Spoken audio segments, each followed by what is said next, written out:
აი ესეც ევროპის ერთ-ერთი უმშვენიერესი ქვეყანა. თავისი ბუდაპეშტია ჩვენს წინ გადაშლილი. ნახეთ რა საოცარი გარემოა და ეს ევროპის ერთ-ერთი ყველაზე დიდი მდინარე დუნაი. ძალიან მაგარ ემოციებს იწვევს. ძალიან მაგარი გარემოა.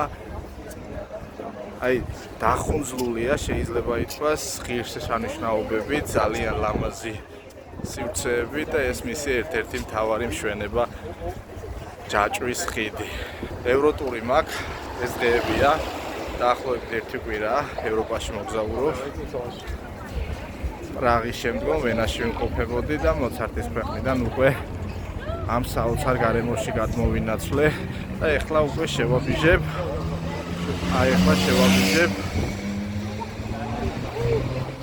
აი ჯაჭვის ხიდზე.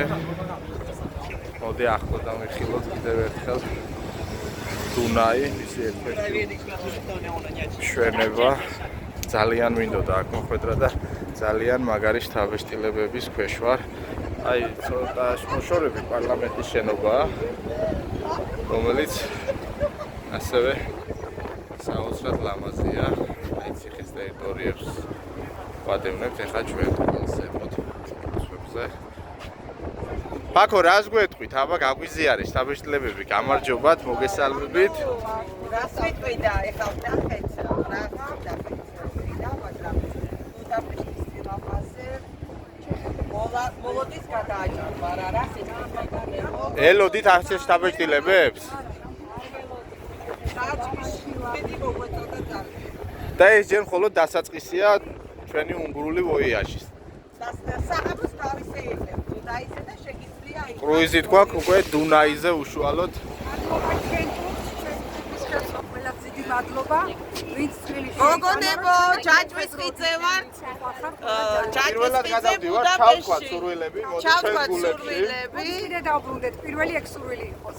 კი ბატონო, რატომაც არა. ულამაზესი გარემოა, საოცარ ემოციებს იწვევს და მოკლედ მოხიბლული ვართ ამ ქალაქით.